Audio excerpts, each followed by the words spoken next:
Nagpur to Mumbai మరియు Nagpur to Pune కలుపుతూ మన భారతదేశంలోనే మొట్టమొదటిసారిగా వందే భారత్ స్లీపర్ ట్రైన్ని ప్రారంభించబోతున్నారు. ఈ రైలు గంటకు 160 కిలోమీటర్ల వేగంతో ప్రయాణించగలదు. ఈ ట్రైన్లోని సౌకర్యవంతమైన సీట్లు మరియు బెర్తులు, అలాగే వైఫై మరియు ఛార్జింగ్ పాయింట్లు వంటివి ఇతరత్రా సౌకర్యాలు ఉంటాయి. ఆటోమేటిక్ డోర్స్ మరియు జీపీఎస్ ట్రాకింగ్ వంటి తాజా సాంకేతిక పరిజ్ఞానంతో అమర్చబడి ఉంటుంది.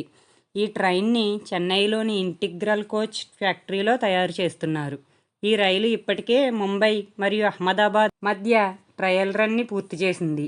ఈ రైలు నాగ్పూర్ మరియు ముంబై మధ్య ప్రయాణ సమయాన్ని 10 గంటల వరకు తగ్గిస్తుందని భావిస్తున్నారు.